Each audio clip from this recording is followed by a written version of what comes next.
Morning everyone, welcome back to my channel পলিবানি টুএম। তো বন্ধুরা, তোমরা সকলে কেমন আছো? আশা রাখছি যে যেখানে আছো ভালো এবং সুস্থ আছো। আমিও মোটামুটি তোমাদের ভালোবাসায় ঠাকুরের আশীর্বাদে ভালো এবং সুস্থ আছি।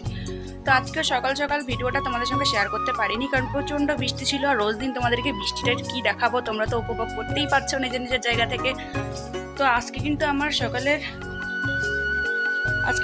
সকালের পুজো দেওয়া কমপ্লিট হয়ে গেছে এবং আমার রান্নাও কমপ্লিট হয়ে গেছে। অনেক কাজ করেছি এবং চান টান করে কাপড় টাপড়ও সব ধুয়ে দিয়েছি। তো চলো ওখান থেকে ব্লগটা শুরু করছি, ভিডিওটা তোমরা দেখতে থাকো। চলো দেখতে থাকো। তো তোমাদের দাদাভাই কিন্তু খাওয়া দাওয়া করে কাজে বেরিয়ে গেছে এই বৃষ্টিতেই, আর আমি এখানে সব কিছু রেডি করে রেখে দিয়েছি। আমি একটু পরে খাবো, কারণ পুজো দেওয়ার জন্য খাইনি। তো পুজো দেওয়া আমার হয়ে গেছে। এখানে রয়েছে আলু ভাজি আর এই যে, আর আমি কিন্তু এখনো পর্যন্ত সকালের কোনো খাবারই খাইনি। তো চলো সকালের ব্রেকফাস্টটা নিয়ে নিয়েছি, মানে সকালের চাটা। তো এটাই এখন খাবো। খেয়ে প্রথমত ঘুমের ঘোরটা ভাঙাই। দেখতে থাকো পুরো ভিডিওটা। আর তোমরা তো জানো যে তোমাদের দাদাভাই সেরকম কোনো চায়ের নেশা নাই। ওকে সকালে উঠে ব্রাশটা করার পরেই যদি ওকে ভাতের থালাটা দেওয়া যায় তাহলে ওর কাছে আরও ভালো।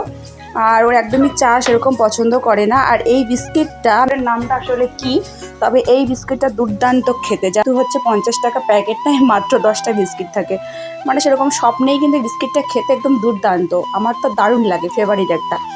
আর এদিকে আমি ভাতে একটু জল দিয়ে নিয়েছিলাম আর পান্তা করে নিয়েছি ভাতটা। সঙ্গে হচ্ছে ডিম আর পেঁয়াজ, একটা কাঁচা লঙ্কা, সঙ্গে আলু ভাজা। চারিদিকটা কিন্তু প্রচণ্ড ভয়ে রয়েছে, কারণ হচ্ছে সকাল থেকে মানে চারিদিকে সবাই বলছে আর কি।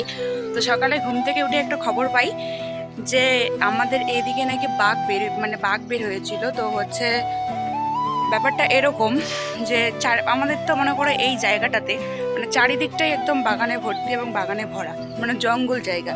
তো সকালবেলা নাকি কে দেখেছিল এই আমাদের পাড়ার পাশেই একজন। তো দেখার পরে, যদিও আমি সত্যতা যাচাই করিনি, কিন্তু সত্যি ডিপার্টমেন্টের লোক এসেছে। তো ওরা সার্চ করছে, যদি কিছু পায় তাহলে অবশ্যই তো নিউজ হবে, তোমরাও জানতে পারবে। তো প্রচণ্ড ভয়ে আছে। তো আমি ভাবছিলাম কি না, গরুগুলোকে নিয়ে আসে এবার বেড়ার মধ্যে ঢুকিয়ে দেই। ভাই কখন কি হয় বলা মুশকিল, আর আমি যেহেতু বাড়িতে একা আছি। তো বন্ধুরা, প্রচণ্ড কিন্তু বৃষ্টি পড়ছে, আর আমি এদিকে, তোমরা বৃষ্টিটা বুঝতে পারছো কিনা জানি না, তবে আমি গরুগুলোকে দেখো একদম দড়ি শুদ্ধ কিন্তু আমি এটার মধ্যে ছেড়ে দিয়েছি। আর এদিকে গেটটা রয়েছে, তো গেটটা এখন লাগিয়ে দিয়েছি। এই পুরোটা ঘেরাওটার মধ্যেই গরুগুলো ছাড়া থাকবে।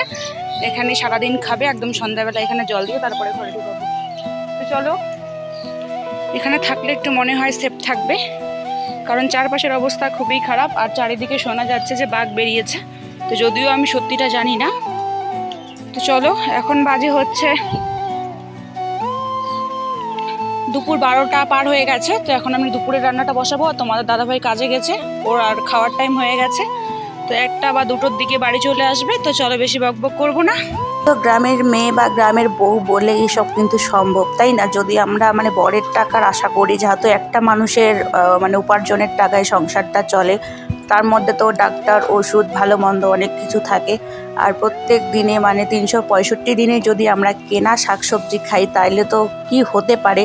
তার মধ্যে আবার এদিকে তো অনেক কিছু টাকার দরকার থাকে, প্রয়োজন পড়ে। তো এসব মাঝে মধ্যে একটু করেও মনে হয় খেতে হয় আর কি, যেটা আমার মনে হয়। তো আমার মায়ের কাছ থেকে এসব শেখা এবং আমার কাকিমা জেঠিমাদের কাছ থেকেই আমার এসব শেখা। তো যদি কখনো মাঝে মধ্যে এরকমটা হয় যে শাকসবজি আনা না থাকলে, তো এদিক সেদিক লাউ, কুমড়ো পাতা বা কচু, ঢেঁকি শাক এসব দিয়েও কিন্তু সংসারটা একটা দিনের খাওয়াটা মেনটেন করা যায়, সেটা আমার মনে হয়।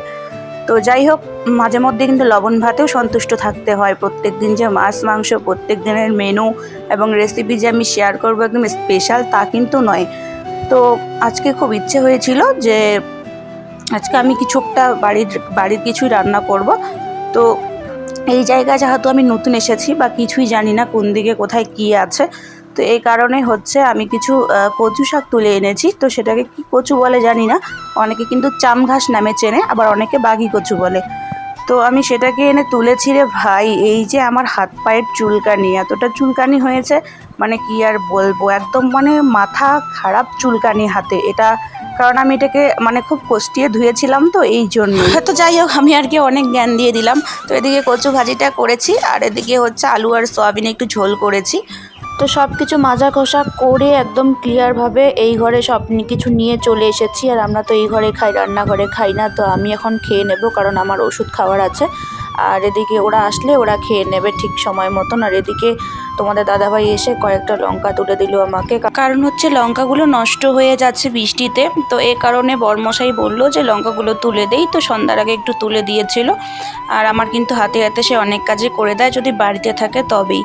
তো ভাবছিলাম এদিকে যে কাপড়গুলো তো সারাদিন যতটুকু রোদ পেয়েছি শুকোতে দিয়েছি, ভেজা কাপড়গুলো কিছুটা শুকিয়েছে কিছুটা ভিজায় রয়েছে, তো সেগুলোকে একবার ভাঁজ করে রাখি। আর এদিক সেদিকে কাজ করতে করতে না রাত্রেবেলা আর মনে করো পরে আর এসব কাজ করতে ইচ্ছে করে না। তো ভাবলাম না একটু গুছিয়ে রাখি, আমি ছাড়া কেই বা করবে, আমাকেই তো করতে হবে তাই না, তো আমিই করে রাখি। তো এদিকে একটু চা নিয়ে নিয়েছিলাম, আর হচ্ছে ভাইকে ম্যাগি করে দিয়েছিলাম। তো ও ম্যাগি খাচ্ছে, অ্যাকচুয়ালি ও চা কিন্তু খায় না, তো ওকে ম্যাগি করে দিয়েছি, ওটাই খাচ্ছে। তো বাজার থেকে তোমাদের দাদাভাই বাড়ি এসেছে, আর বাড়ি এসে দেখি ও চাউমিন নিয়ে এসেছে। তো ভাইকে দিলাম, ও ফোন ঘাটছে আর খাচ্ছে। এদিকে তোমাদের দাদাভাইকে দিয়েছি, এদিকে আমিও নিয়ে নিয়েছি, তবে এতগুলো খাবো না। আর অনেক দিন পরে হচ্ছে ধনে আঁটি দুটো নিয়ে এসেছে, তো সেগুলো এখন গরম গরম কয়েকটা চপ বানাবো। তো আজকের মতো বন্ধুরা ভিডিওটা এ পর্যন্ত। ভিডিওটা তোমাদের কেমন লাগলো অবশ্যই কিন্তু কমেন্ট করে জানাবে, আর ভালো লাগলে কি করতে হবে সেটা তোমরা ভালো করে জানো।